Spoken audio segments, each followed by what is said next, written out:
배우자 간의 이 분류는 이혼의 사유가 되죠. 그러나 오늘날 간통죄가 폐지되면서 그 배우자의 불륜에도 불구하고 이혼이라든가 이런 절차 속에서 오히려 고통당하고 또 불이익을 당하는 사람들이 있습니다. 세상이 거꾸로 가고 있는 것이죠. 어떻게 배우자가 있음에도 다른 사람과 불륜을 저지르며 또 그것을 죄라고 말하지 않는 이 사회가 과연 옳은 사회인가라는 생각을 해보게 됩니다. 한 나라의 대통령이 되어서 그 나라를 통치하는 이제 신임 대통령에게 기자들이 인터뷰를 하면서 묻습니다. 대통령님, 이 나라를 회복시키겠다고 공약을 하셨는데 새로 대통령이 되셔서 이 나라를 회복할 수 있는 가장 중요한 핵심 정책은 무엇입니까? 이렇게 질문을 했습니다. 그러자 그 대통령이 이렇게 대답했습니다. 가정을 회복하는 것입니다.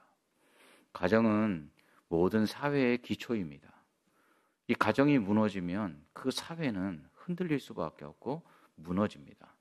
가정이 무너지면 첫째, 그 나라의 경제를 지탱해 가고 있는 사람들의 삶이 흔들립니다. 둘째, 그 나라의 미래를 책임질 다음 세대가 올바로 세워질 수 없습니다.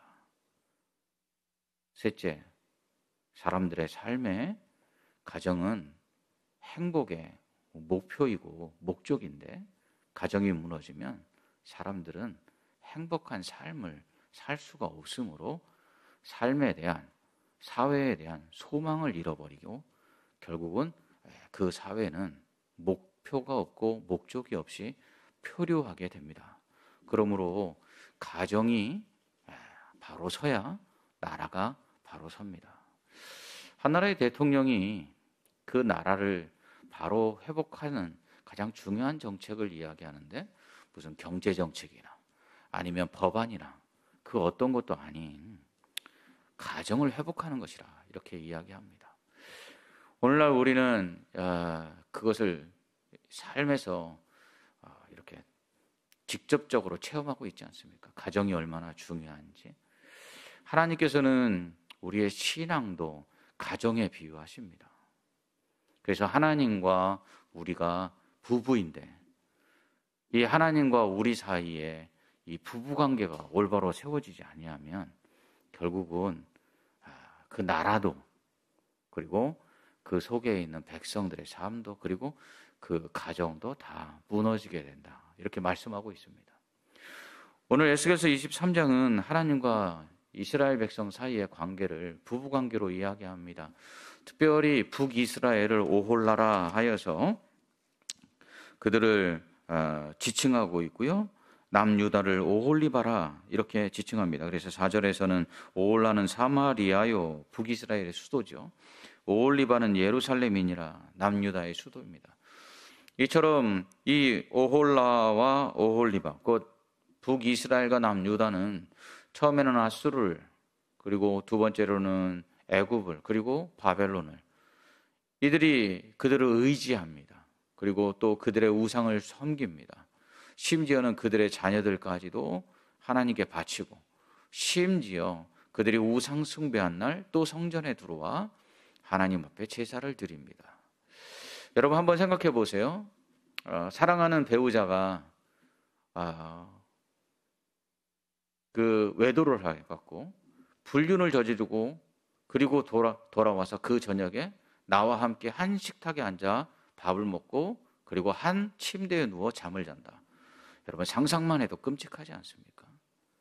그런데 이스라엘 백성이 하나님 앞에 이처럼 하나님을 의지하지 아니하고 이방 나라들을 의지하며 그들의 우상을 섬기고 심지어 자녀들을 그 우상 앞에 제물로 드리고 더 나아가서 하나님 앞에 그 우상 숭배한 날 성전에 들어와 제사를 드린다. 하나님 입장에서는 정말 용납이 안 될 겁니다. 그래서 하나님이 우상 숭배를 싫어합니다. 여러분 우상 숭배라는 게 뭘까요? 첫째는 하나님보다 더 의지하는 겁니다.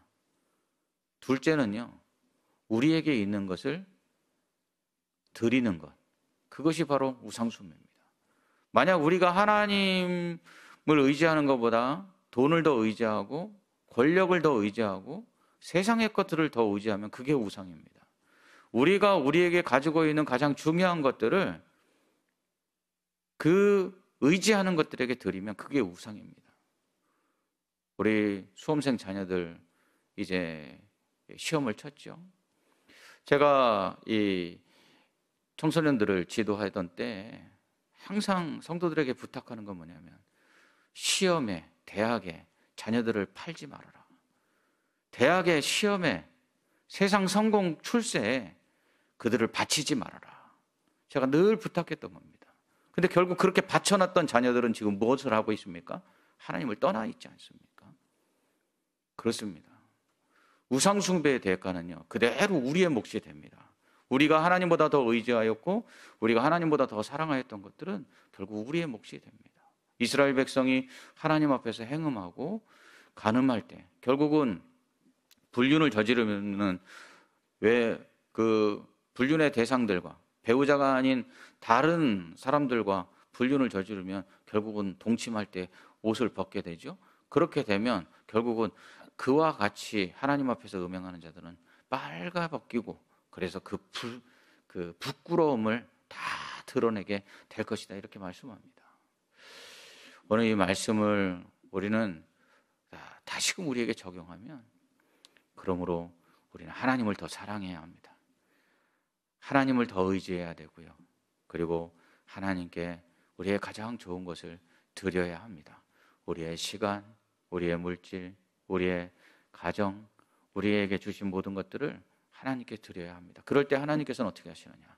하나님께서는 우리에게 더 좋은 것을 주십니다. 그래서 예수 그리스도께서 하신 말씀의 핵심은 그것이에요. 아비나 어미나 아내나 남편이나 자식이나 전토나 그 어떤 것도 나보다 더 사랑하는 자는 합당치 않다. 우리 우선순위를 이야기하는 거거든요. 그래서 우리가 하나님께 드리면 이 생에서 100배나 받고 그리고 내세의 영생을 얻지 못할 자가 없다, 이렇게 말씀하셨어요. 이스라엘 백성에게 하나님이 율법을 주신 것은 그들을 저주하려고 주신 게 아니라 복 주시려고 주셨죠. 그들이 들어간 가나안 땅에서 어떻게 하면 그들이 짓지 않은 집에서 살며 그들이 수고하지 않은 것들을 거두며 그리고 그들에게 주신 그 땅을 영원히 그 자녀들에게 기업으로 줄 수 있을까? 그것은 바로 하나님이 주신 말씀대로 사는 것입니다. 여러분, 지금이라도 우리의 삶이, 또 우리 자녀들의 삶이, 또한 우리 성도들이, 또 나아가서 이 나라가, 또 열방이 하나님보다 더 사랑하는 것이 없기를 원합니다. 하나님께 가장 귀한 것을 드리기를 원합니다. 그럴 때 하나님께서는 우리를 사랑하셔서 우리에게 더 큰 은혜와 복을 주십니다. 하나님 우리를 사랑하셔서 아들도 아끼지 않는 그러한 사랑을 우리에게 베풀지 않으셨습니까? 그렇게 사랑했는데 우리가 그 하나님을 배신하고 또 하나님보다 더 의지하며 하나님보다 더 사랑하여 더 많은 것을 드리는 그러한 우상들이 있다면 하나님 얼마나 가슴 아파하시겠습니까? 어린 시절 제 경험도 그렇고 또 목회를 해오면서 배우자의 외도로 인하여 깨어진 가정 속에서 고통하는 많은 분들을 보게 됩니다. 그 가슴 속의 상처는 이루 말할 수가 없습니다. 근데 하나님께서는 그런 아픔에도 불구하고 이런 이스라엘을 끝까지 사랑하십니다. 우리를 향하여서도 하나님 마찬가지입니다.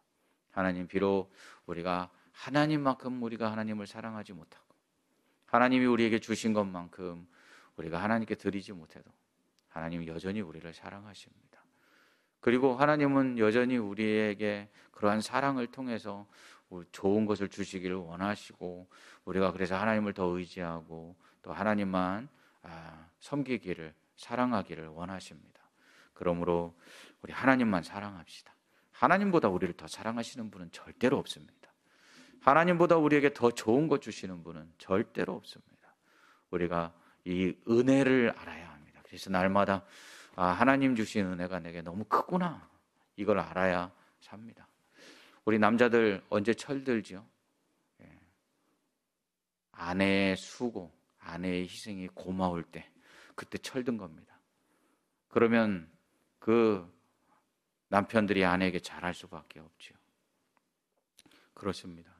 우리는 이 하나님의 사랑과 은혜를 받은 자로서 그 은혜를 잊지 말아야 합니다. 이스라엘은 이것을 잊어버렸습니다. 그래서 결국 그들은 우상 숭배하다가 다 망했죠. 오늘 말씀 우리에게 이렇게 말씀합니다. 하나님보다 우리를 더 사랑하시는 분은 없으니 우리도 하나님을 사랑하되 하나님만 의지하고 또 하나님께 가장 좋은 것을 드려서 그분을 기쁘시게 함으로 하나님이 우리에게 주시는 더 큰 은혜와 복을 받아 누려라. 오늘 말씀하고 있습니다. 오늘 이런 은혜가 하나님을 더 사랑하고 또 하나님만 더 의지하는 우리 모든 성도들에게 임하기를 주님의 이름으로 축원합니다.